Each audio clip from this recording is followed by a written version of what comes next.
Et ceux-là, leur vie a été changée, transformée. Et puis il y a ceux que Jésus cherche. Et il est vrai, qu'importe la religion, que la religion, elle laisse des traces, elle laisse des séquelles. Et peut-être vous êtes venu ce soir avec un passif religieux. Peut-être vous êtes né dans une famille très pieuse et religieuse. J'ai une bonne nouvelle, ça se soigne. Il n'y a pas de problème. Mais la religion, elle peut laisser des traces. Elle peut laisser des stigmates tellement profonds. Et j'étais au chevet d'un homme dernièrement qui a été un anti-Dieu. Il a toujours levé le poing contre Dieu. Mais au final, l'amalgame s'est fait parce que des gens qui étaient censés représenter des intermédiaires entre Dieu et les hommes ont eu des comportements déplacés, honteux, scandaleux. Et cet homme a nourri une rancœur, une colère jusqu'à son dernier souffle. Et là, il est dans ses dernières heures et nous prions pour qu'il rencontre Jésus et qu'il arrive à faire la distinction entre ce qui est de la religion et de ce qui est la personne de Dieu venue sur terre en la personne de Jésus. Là, vous pouvez avoir un passif douloureux lié à des abus spirituels, physiques, même moraux. Peut-être vous avez dans votre parcours cette désillusion de promesses qui n'ont pas été tenues, avec cette frustration, cette colère sourde liée à une tradition peut-être dure, injuste qu'on vous a inculquée avec autoritarisme et au final, on ne vous a jamais demandé votre avis étant plus jeune. Peut-être au final, vous êtes venu ce soir avec une attente désespérée d'un changement, d'une transformation, d'un quelque chose que vous avez cherché toute votre vie. La religion, je la définis ainsi, je ne sais pas si c'est dans la suite, mais on va y revenir, c'est le placebo de l'au-delà. La religion, c'est le placebo de l'au-delà. Aucun vrai remède, seulement la promesse d'un monde qu'on n'atteindra jamais. Il existe plus de 6000 religions sur la Terre. Vous imaginez 6000 religions. Alors oui, il y a les trois dominantes du monothéisme, mais il n'existe pas moins de 6000 religions. Tous en quête de vérité, d'une assurance pour traverser l'au-delà et traverser cette fatalité de la mort avec cette assurance d'être sauvé. 6000 religions et toutes, et je l'atteste avec force, avec conviction, toutes ces religions ne sont que des placebos pour l'au-delà. C'est-à-dire, on vous donne un remède qui ne servira à rien. Ça va, tout le monde a la définition de placebo. Vous prenez un traitement qui n'en est pas un pour essayer de vous persuader que c'est la solution. On fait ça pour faire des tests croisés pour voir si les médicaments marchent. Mais la religion est un placebo. Et je voudrais dénoncer les abus de la religion ce soir. Je ne vais pas passer mon temps à le faire, parce qu'il y a mieux à faire que de dénoncer les abus de la religion. Je voudrais annoncer celui qui est venu nous rencontrer. Il n'est pas celui qui est venu instaurer le christianisme. Il est venu celui qui est l'envoyé de Dieu, rencontrer des gens comme nous, des plus jeunes aux plus âgés, simplement parce qu'il nous a aimés. J'aimerais lire avec vous un passage où un homme va être déçu parce qu'il va s'adresser à des êtres humains qui n'ont pas la solution. Et pour moi, cet exemple est l'exemple parfait de cette définition de la religion. Cet homme va dire, et avant qu'on le lise, il dira, « Je me suis adressé à tes disciples, ils n'ont pas pu, ils n'ont rien réussi à faire. » Et à chaque fois que vous aurez placé votre espérance et votre avenir dans des êtres humains, et je parle en tant que pasteur, si vous placez votre espérance en moi, vous serez forcément déçus. Lisons ensemble ce texte. Il est dit que Jésus va revenir avec 3 de ses disciples. Et lorsqu'ils revinrent vers les disciples, ils virent autour d'eux une grande foule et des spécialistes de la loi qui discutaient avec eux. Dès que les gens virent Jésus, ils furent surpris et accoururent pour le saluer. Et Jésus va leur demander, « De quoi discutiez-vous avec eux ?» Un homme de la foule lui répondit, « Maître, je t'ai amené mon fils qui a un esprit muet. Partout où l'esprit s'empare de lui, il le jette par terre. L'enfant écume, grince des dents, devint tout raide. J'ai prié tes disciples. J'ai prié tes disciples. » La formulation est importante. J'ai prié tes disciples de chasser l'esprit et ils n'ont pas pu. La définition pure de la religion. Prier des hommes de faire quelque chose que Dieu seul peut faire. Cet homme désespéré a prié les disciples de faire quelque chose. Pourtant, en arrière-plan, C'étaient les disciples de Jésus. Mais la confiance de cet homme n'était pas placée seulement dans le nom de Jésus, mais seulement dans quelque chose qui devait changer. Il était désespéré et sa foi était mal construite. Elle avait besoin d'être épurée. Elle avait besoin d'être restaurée dans une rencontre, un face-à-face avec Jésus. Je ne sais pas sur quoi est basée ta foi, ta croyance. Et si tu n'as pas encore rencontré Jésus comme on est en train de discuter, toi et moi, dans ce vis-à-vis, de ce tête-à-tête-là, alors forcément, tu seras déçu. Même en ce lieu, tu vas être déçu. Parce que celui qui nous réunit en ce lieu, c'est celui que nous avons rencontré normalement tous. Son nom, c'est Jésus. J'ai prié tes disciples de chasser l'esprit et ils n'ont pas pu. On va continuer la lecture. Et là, Jésus va avoir une sainte colère. Génération incrédule, leur dit Jésus, jusqu'à quand serai-je avec vous? Jusqu'à quand devrais-je vous supporter? Amenez-le-moi. Et on le lui amena. Dès que l'enfant vit Jésus, l'esprit l'agita avec violence. Il tomba et il se roulait par terre en écumant. Jésus demanda au Père, « Depuis combien de temps cela lui arrive-t-il » Et l'homme va répondre, « Depuis son enfance, répondit-il. Et souvent l'esprit l'a jeté dans le feu et dans l'eau pour le faire mourir. Mais si tu peux faire quelque chose, viens à notre secours. Aie compassion de nous. » Jésus lui dit, « Si tu peux, tout est possible à celui qui croit. » Aussitôt le père de l'enfant, en larmes, s'écria, « Je crois, Seigneur, mais viens au secours de mon incrédulité. » Voyant accourir la foule, Jésus menaça l'esprit impur et lui disant, « Esprit muet et sourd, je te l'ordonne, sors de cet enfant et n'y rentre plus. » L'esprit sortit de l'enfant en poussant des cris et en le secouant très violemment. L'enfant devint comme mort, de sorte que beaucoup disaient qu'il était mort. Mais Jésus le prit par la main, le fit lever et il se tient debout. J'aimerais qu'on puisse prier après la lecture de ce passage, pour qu'on dispose nos cœurs tout simplement à ce que Jésus parle à nos cœurs, parle à nos vies, nous adresse ses paroles à lui plus que celles d'un homme. Jésus, nous te prions autour de cette lecture que nous venons de faire et de cette thématique que si nous avons été blessés par la religion, déçus, meurtris, ça se soigne en te rencontrant. Jésus, je te demande tout simplement d'agir là dans nos cœurs, dans nos vies, d'agir là maintenant cette soirée. Tu connais les amis qui sont là, peut-être pour les premières fois. Tu connais leur vie, tu connais le plus jeune comme tu connais le plus âgé de cette salle. Et nous te demandons une chose, Seigneur. Viens toi-même à la rencontre de ce père désespéré. Viens à la rencontre de cet enfant meurtri. Viens à la rencontre de celui qui a seulement besoin de te rencontrer, toi. Non pas s'adresser à tes disciples, mais s'adresser à toi directement. Jésus, oui, je te prie ce soir qu'il y ait un avant et qu'il y ait un après dans le cœur du plus grand nombre. Je t'ai ainsi prié, mon Jésus. Amen. Amen. Avant d'aller plus loin, juste on va sonder, faire des sauts dans ce texte. J'aimerais te dire que si tu avais placé ton espérance dans la religion, sache que la religion ne sert que les desseins d'hommes pour le pouvoir. Afin qu'il y ait des gens qui s'élèvent au-dessus d'autres et qui se fassent les intermédiaires d'autres personnes, entre Dieu et les hommes, comme si Dieu avait cherché des intermédiaires. Jésus est venu justement pour qu'il n'y ait plus d'intermédiaires. Avant d'aller plus loin dans ce texte, j'aimerais vraiment te dire que les religieux eux-mêmes du temps de Jésus n'étaient pas contents que Jésus agisse avec puissance et autorité sur les maladies, sur les démons. Ils n'étaient pas heureux d'entendre un message qu'est la bonne nouvelle. Et pourtant, dans ton cœur ce soir, il y a un combat. Il y a un combat entre ce que ta raison va te dire et ce que l'esprit va te dire, exactement comme du temps de Jésus, comme ça s'est passé dans cette scène. Il y a un combat dans ton cœur, dans ton être intérieur. Cet homme, il est certainement né dans la religion. Il est peut-être allé au temple, essayé plein de fois d'aller demander aux spécialistes qui connaissaient la Torah par cœur. La Torah, c'est les 5 premiers livres de la Bible. Il s'est certainement adressé à des gens dont c'était la spécialité, et peut-être qu'il y avait des psychologues de l'époque qui suivaient la santé mentale de cet enfant.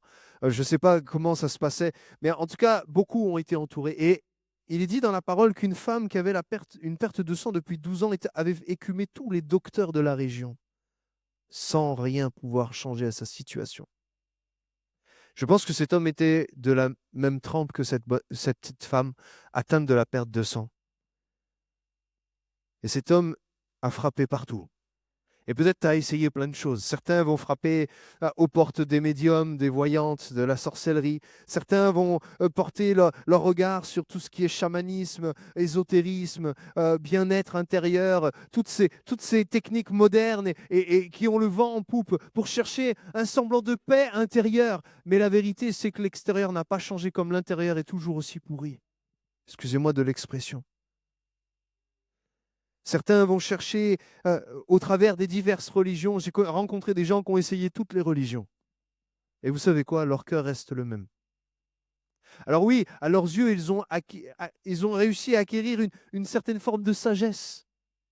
Ils ont cherché et ils ont trouvé peut-être des temps de méditation. La prière est sous forme de méditation appelée aujourd'hui pour chercher la paix intérieure. Mais ce n'a dire que le temps de la prière. Le temps de la méditation, le temps des lectures méditatives. Mais après, quand on sort de ces instants, rien n'a changé à l'intérieur. Les hommes ont essayé. Des milliers d'années de religion n'ont rien pu changer au cœur de l'être humain. Cet homme a dit la chose qui va révéler son cœur, mais il a été honnête. J'ai prié tes disciples et ils n'ont pas pu. Combien de personnes j'ai rencontrées attendre même, et je le dis en tant que pasteur, même de moi, le conseil qui viendrait de la part de Dieu. Mais qui suis-je pour donner des conseils de la part de Dieu? Quand Dieu veut s'adresser lui-même à nos cœurs et à nos vies, parce qu'il est ému de compassion, il a sa main tendue vers nous.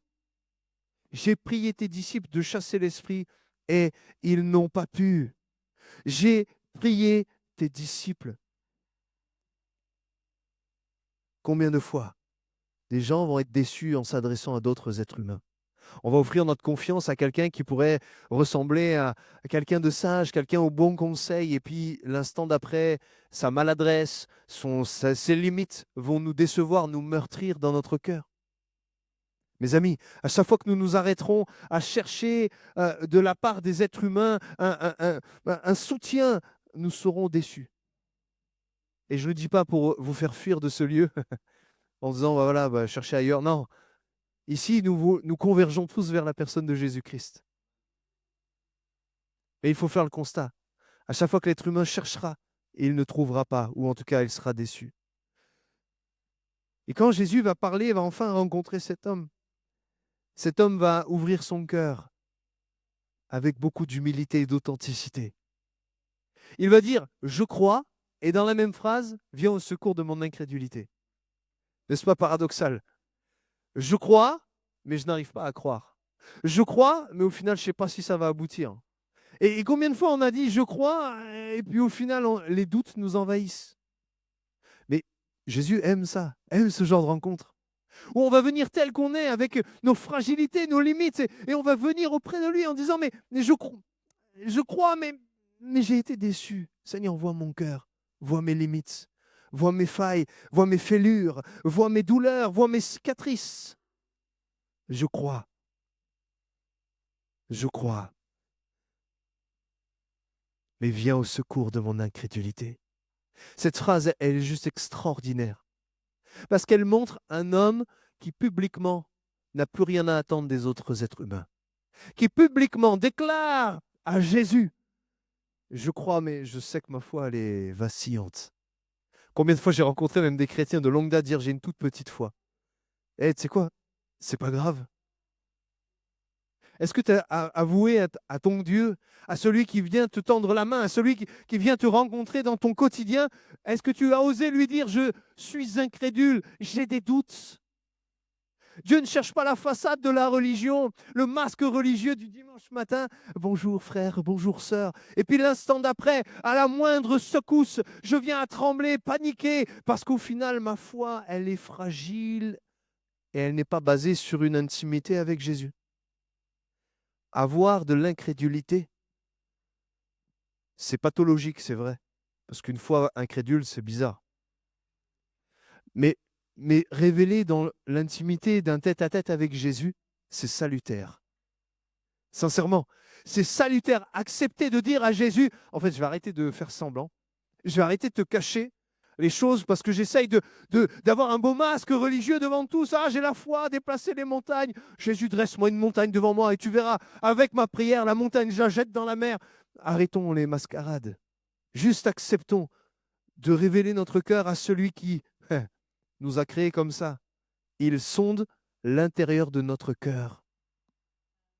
Le psalmiste dira, Père, en parlant à Dieu, sonde mon cœur et regarde si je suis dans une mauvaise direction, si je prends le mauvais chemin.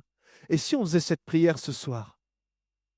Arrêtons de nous confier peut-être en disant grâce à lui, grâce à elle, grâce à ce système religieux, grâce à telle mouvance évangélique, et je vais m'en sortir. Et si on arrêtait de chercher et qu'on venait rencontrer Jésus, simplement, avec un cœur vrai, Dieu, Jésus, viens sonder mon cœur et montre-moi si je me trompe de voie. C'était cette prière de cet homme. Imaginez le cœur d'un père. Je suis papa, j'ai 3 merveilleux enfants. Mais si un de mes enfants est à ce genre de problème-là, c'est avec toutes mes tripes que je vais chercher Dieu. Et combien de fois ça nous arrivait avec mon épouse de prier avec nos tripes, avec larmes, pour le secours de l'Éternel. Et j'aimerais juste vous témoigner d'une chose. Dieu exauce la prière de la foi. Ah, c'est sûr, hein, quand les circonstances viennent à se dégrader, plus vous priez, plus ça se dégrade. Vous dites, bon, on est sûr Jésus t'a entendu ma prière? Et puis on panique, et puis voir son petit bout de chou d'1 an avec un pansement, être opéré, on lui ouvre le crâne, la boîte crânienne à 1 an. Vous croyez qu'on est comment en tant que parent? En panique. Dans son petit lit, à 1 an, fraîchement opéré. Vous croyez qu'on est dans quel état? Mais on l'a dit au Seigneur, viens au secours de notre incrédulité.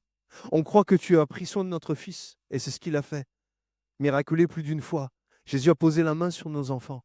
Comme ce père, je veux m'identifier et venir. Peut-être c'est pas dans mon cœur qu'est le problème. Peut-être c'est tu portes le fardeau de ta famille en venant à Jésus ce soir. Peut-être c'est pas toi, mais c'est ton fils, ta fille. Comme cet homme, tu viens à Jésus en disant, mais j'ai prié tes disciples, ils ont essayé, je leur ai dit, vas-y, prends soin de ma fille, prends soin de mon fils. Et ils n'ont pas réussi, ils m'ont même déçu, ils n'ont pas su envoyer le texto à la bonne période. Et ma fille se plaint, mon fils se plaint. Peut-être que tu es venu avec plein de frustration. Et si on portait tout ça devant Jésus? Jésus, c'est celui qui sait tout. Alors venez, on arrête de faire semblant. Je crois, Seigneur, mais viens au secours de mon incrédulité. J'aimerais te dire une chose, il n'y a pas besoin de cacher parce que Dieu nous a créés en nous scannant H24, il sait tout. Et il nous a même créés ainsi pour qu'on puisse penser à nous adresser à lui. Qu'importe la religion, elles vont tous converger vers des prières qui montent à Dieu. Alors c'est vrai, il existe plein de chemins, mais il n'y en a qu'un seul qui amène auprès du Père, c'est Jésus. Et il n'y en a qu'un seul. Si tu ne t'adresses pas à Jésus, tu ne pourras pas trouver la bonne voie. Jésus, c'est le chemin, la vérité et la vie. On est d'accord?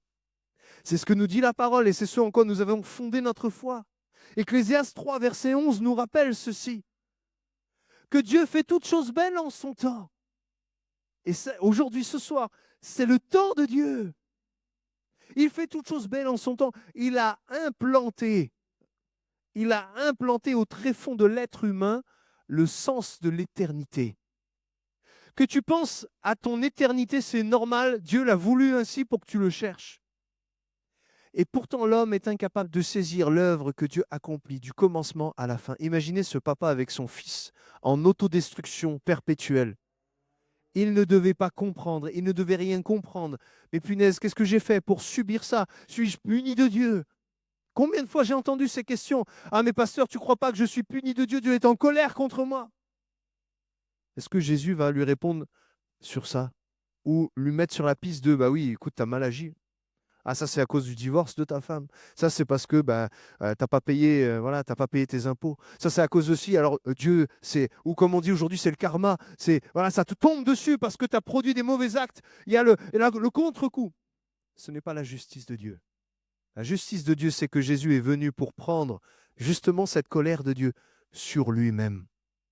C'est Jésus qui a pris le châtiment qui me donne la paix.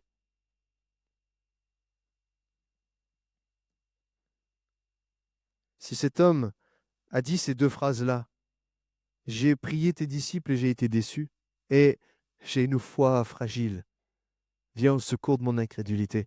Jésus, lui, va agir et différemment des disciples. Là où au milieu de la foule, certainement, ils ont fait des dizaines de prières, ils se sont peut-être donnés en spectacle, ils étaient en même temps en confrontation théologique avec des hauts stratosphères de la connaissance, des docteurs de la loi. Ils disaient, ouais, mais tu pries mal, c'est pas comme ça, c'est comme ça qu'il faut faire. Et alors qu'ils étaient en train de faire ça, Jésus, il fait un acte très simple de compassion. Il veut un tête-à-tête avec le Père et son Fils. C'est pas marqué comme ceci, mais on voit que la foule va accourir auprès de Jésus. Mais entre-temps, Jésus vit un tête-à-tête avec le Papa. Depuis combien de temps? Et comment ça se manifeste? Jésus fait attention aux détails.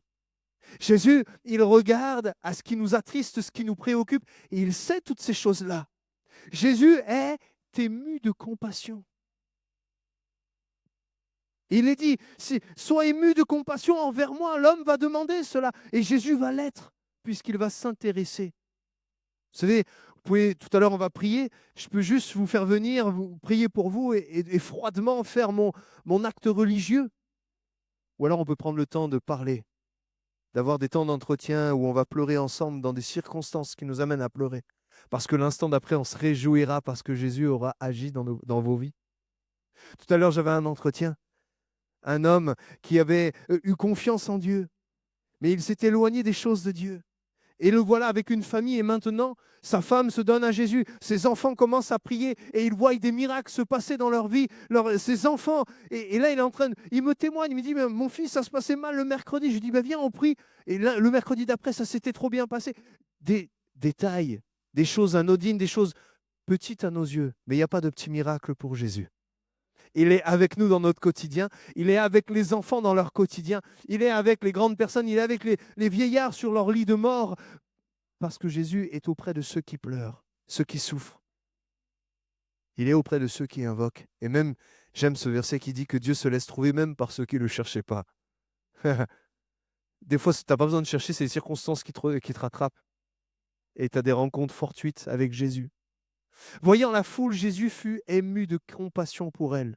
Un autre texte qui nous rappelle que Jésus il est venu donner à manger à ceux qui avaient faim. Il est venu restaurer la dignité d'une femme qu'il avait perdue. Et plusieurs femmes ont été restaurées dans leur identité, dans leur dignité, parce que Jésus a compassion. Il se met à l'écart, il pose des questions depuis combien de temps. Mais Jésus ne s'arrête pas là. Il vient susciter la foi dans celui qui a dit « Viens au secours de mon incrédulité ». Je crois, mais je suis tremblant. Et Jésus veut lui dire « Et tout est possible à celui qui croit ». Jésus veut juste lui dire « Juste crois ». N'essaye pas de jauger ta foi. N'essaye pas de la quantifier. N'essaye pas d'essayer de prouver ta foi. Juste place-la en moi. Tout est possible à celui qui croit. Jésus vient susciter la foi. Il vient réveiller la foi qui était là endormie. La Bible nous relate que la foi vient de ce qu'on entend. La foi vient de ce qu'on écoute. Et ce qu'on écoute, c'est l'annonce de la parole de Christ. Ce soir, vous êtes au bénéfice de la bonne nouvelle, qu'importe l'instrument derrière ce micro. Je prêche la parole de Dieu. Michael le prêchait dimanche. La parole de Dieu, elle suscite la foi quand ma foi est tremblante, saisie d'effroi, plein de doutes et d'incrédulité. Jésus suscite la foi. Quand j'ai dit ça, je sais que à côté de ça, dans vos pensées, ça va vite. Ah, mais je ne suis pas assez saint, je ne mérite pas. Et puis ceci, et puis j'ai fait cela. Est-ce que Dieu pourra me pardonner ceci? Est-ce que je serai remis de ma dette de telle chose? Est-ce que je pourrais? Est-ce que Jésus m'aime? Jésus t'aime. Jésus t'aime. Jésus t'aime parce qu'il vient te rencontrer. Et Jésus te dit, mais tout est possible à celui qui croit. Ta seule responsabilité ce soir, c'est de placer ta foi dans celui qui peut tout. Et regardez, il peut tellement tout qu'après avoir aimé ce Père et ce Fils, il vient menacer l'esprit et le chasser. C'est-à-dire que Jésus a l'autorité sur tout ce qui pourrait te menacer.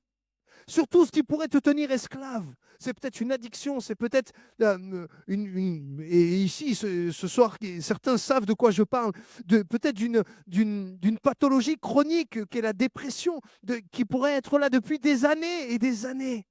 Jésus a autorité sur ces choses-là. Jésus a été capable de chasser le démon ce jour-là. Jésus est capable d'ordonner à ton corps malade d'être guéri ce soir. Jésus est capable alors que tu es là ce soir, alors que cet homme s'était approché de Jésus, Jésus, lui, s'est approché de son Fils. Vous voyez, l'homme s'est approché de Jésus. Jésus est allé rencontrer le Fils. Alors que toi, tu t'approches de Jésus ce soir, Jésus vient rencontrer ton mari, vient rencontrer ton fils, vient s'occuper dans ta maison. Parce que c'est là l'autorité et la puissance de Jésus. Ce Jésus que j'ai rencontré, celui qui transforme les cœurs, qui transforme les vies, qui guérit les cœurs et les esprits malades. C'est celui qui fait tomber toutes les chaînes. Jésus brise les chaînes de la captivité. Il va menacer et ordonner et l'esprit va quitter. Et peut-être ce soir, ton cœur plein de doutes, te dire, mais j'ai essayé plusieurs fois de m'approcher de Jésus. Et plus je m'approche de Jésus, plus ma situation se gâte. Et regardez, au final, en première lecture, cet homme, il aurait pu dire, qu'est-ce que tu as fait Jésus, tu viens de tuer mon fils. Parce que beaucoup, et ça a dû durer un certain moment quand même, pour que la foule constate que le fils était mort et dise, mais il est mort. Et peut-être que là, en faisant ce pas de foi de venir à Jésus, peut-être que à la maison, ça va être pire, ça va être le chaos. Tu vas avoir l'impression de dire, mais plus je m'approche de Jésus, plus la mort vient environner ma maison. Celui qui chasse les démons a autorité même de relever d'entre les morts celui qui a été enseveli dans la mort. Jésus a dit à Lazare, sors, et il est sorti du tombeau, ça faisait 4 jours. Jésus, il est celui qui en lui demeure l'Esprit de Dieu sur la terre. Personne n'est venu prier devant le tombeau de Jésus. Et pourtant, le 3e jour, il est ressuscité. La Bible nous dit que la mort elle-même ne pouvait retenir Jésus. Alors s'il y en a bien un qui peut te relever de la mort, de tout ce qui pourrait sentir la mort, la putréfaction, le côté pourri de ta vie, tout ce que tu te dis, mais ça c'est insolvable, ça c'est impossible. Et si on venait à Jésus, simplement. Et si on venait à Jésus? On vient simplement comme cet homme. Le psalmiste se dira, j'avais placé en l'Éternel ma confiance. J'ai crié. Il a placé sa confiance et il a crié. Il n'y a pas plus brut, il n'y a pas plus, excusez-moi l'expression, sale et sauvage qu'un cri de douleur. Je ne parle pas de cette douleur quand vos doigts de pied heurtent la table basse. Je parle d'une douleur plus profonde, plus intrinsèquement liée au malheur et à la souffrance. Ce cri-là est une prière que Dieu exauce. C'est pas beau un cri, hein? Oui, mais il faut que je fasse de belles prières pour être... Non, juste crie à Dieu. Place ta confiance et crie. Sois vrai devant Dieu. Et c'est Dieu qui viendra à ta rencontre. Alors, j'aimerais juste qu'on prenne un temps de prière. J'aimerais qu'on puisse prendre un temps. Et pour pouvoir prendre du temps avec vous, j'aimerais simplement que, alors que le message a été annoncé, alors que dans ton cœur demeure ce combat, comme cet homme, je crois, mais je vais t'inviter à faire ce même pas que cet homme a vécu, venir rencontrer Jésus, venir faire un face-à-face avec Jésus. Si c'est ton désir ce soir, si tu veux comme cet homme vivre enfin ce soulagement, qu'après avoir été blessé par la religion, marqué par des déceptions, et si ce soir tu prenais une décision et que tu venais à Jésus pour le rencontrer, j'aimerais vraiment que ce soir tu puisses faire cette prière dans ton cœur. Dis comme cet homme, je crois, mais viens au secours de mon incrédulité. Viens bannir les doutes, viens bannir la crainte, viens chasser toute peur.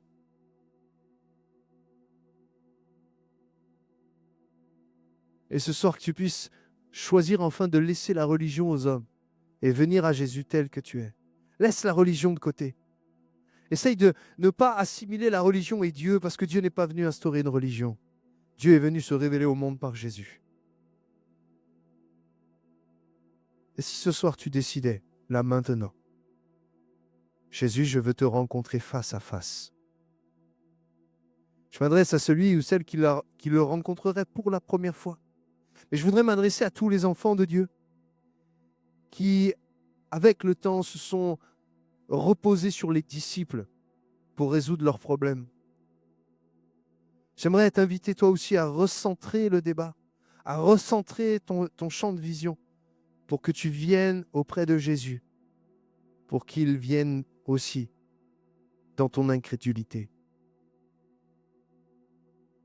Parce que les enfants de Dieu qui ont été déçus par d'autres enfants de Dieu, par d'autres disciples, deviennent des enfants de Dieu tièdes et méfiants, qui ne peuvent plus voir avec la foi d'un enfant et qui compliquent tout. J'aimerais t'inviter à recentrer, à vivre un tête-à-tête, une mise à part de la foule, un tête-à-tête avec Jésus. Si cet appel concerne au moins une personne, j'aimerais t'inviter ce soir, comme cet homme au milieu de la foule et au milieu de plein de témoins, à te tenir debout. Comme si là, tu avais fait le choix de venir au milieu de la foule, mais à l'écart de la foule, faire un tête-à-tête avec Jésus. Et alors que tu te lèves, Jésus voit que ce pas de foi que tu fais, tu le fais dans sa direction à lui. J'aimerais t'inviter à le vivre ce soir. Ne reste pas là au milieu de la foule, baigné de discussions, et ne reste pas dans cette déception. Et si toi ce soir tu venais recentrer ta foi sur Jésus, et si toi ce soir tu venais simplement rencontrer Jésus, toi qui as été blessé par la religion, toi qui as été déçu dans ta foi, toi qui as dit « je crois, mais » lève-toi devant ta chaise et viens à Jésus. Viens à Jésus simplement. Très simplement, tu viens. Oui, il y a un combat, tu luttes. Dois-je me lever? Dois-je pas me lever? Au final, soit tu donnes raison à ta voix, soit tu donnes raison à la voix de Jésus qui t'appelle. Jésus,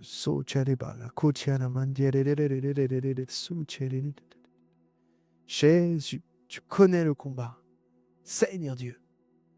Tu vois ces âmes qui se lèvent, c'est vers toi. Moi, je ne suis qu'un disciple et je ne veux pas être un intermédiaire ni un obstacle. Seigneur, ce soir, qu'il y ait des tête-à-tête avec Jésus. Et toi qui t'es levé, commence à lui parler. Dis-lui, je crois, mais. J'ai placé ma confiance, mais. Je veux répandre mon cœur et crier devant toi. Commence à lui parler, peut-être parle-lui avec authenticité, laisse de côté les belles paroles et commence à laisser couler ses larmes, peut-être si c'est de la souffrance qui sont là. Viens et parle-lui, répands ton cœur devant lui, dis-lui, raconte-lui tes malheurs, il est capable de tout entendre. Il est capable d'entendre les frustrations, il est capable d'entendre la colère, il est capable d'entendre ce que tu lui reproches. Viens simplement devant Jésus. Et parle-lui, alors que les chrétiens dans la salle commencent à prier. Ceux qui ne sont pas levés, priez pour ceux qui se lèvent. Et tous ceux qui hésitent encore, prenez encore ce temps pour vivre un pas de foi, un temps de grâce, un temps de victoire. Oh Jésus, tu es là. Nos yeux ne peuvent te voir. Mais ton esprit est bien réel, bien palpable. Oh Jésus, continue de parler à Jésus. Tu lui parles dans ton cœur, mais si tu ressens et si tu y arrives, commence à lui parler à mi-voix. Commence à parler parce que tu as besoin aussi d'évacuer, d'entendre ce que tu es en train de lui dire. Parle-lui simplement, on est là, on est tous en prière. Il y a un combat spirituel. Il y a un combat spirituel. Il y en a un qui ne veut pas que tu ouvres la bouche et que tu viennes rencontrer Jésus. Il y en a un qui ne souhaite pas que tu puisses voir la libération dans ta famille. Il y en a un qui ne veut pas que tu vives la paix de Jésus. Il y en a un qui ne veut pas que tu aies la joie du salut. Il y en a un qui ne veut pas, mais nous refusons cette fatalité. Dieu est plus grand. Jésus est tout-puissant. Il a autorité ce soir. Les cœurs se brisent en 1000 morceaux. Et Dieu est le médecin des cœurs brisés. Il est celui qui met la paix. Là où il y avait la violence, là où il y avait la tempête, il met le calme plat. Oh Jésus, viens ordonner à l'esprit de quitter. Viens enlever la violence, la frustration, la peine, la peur, la crainte, oh la dépression. Viens ordonner au corps malade d'être guéri ce soir-là maintenant, alors que nous te prions. Tu agis maintenant. Alléluia Jésus. Les chaînes des addictions tombent. Tu viens te révéler dans un cœur à cœur avec toi. Oh Jésus-Christ, viens maintenant. Alléluia Jésus, Jésus. Alléluia. Surabadana kandiere. Oui, Jésus, fais grâce là maintenant. Oh Seigneur, tu vois, nous sommes debout devant toi. J'ai besoin de ce tête-à-tête avec toi, Jésus. Oh, viens te révéler encore à moi, à nous, Seigneur, encore en cette soirée. Nous voulons vivre toutes les promesses que tu as prévues, de nous faire vivre tout ce que tu as prévu. Fais-nous le vivre ce soir. Alléluia. Alléluia, Jésus.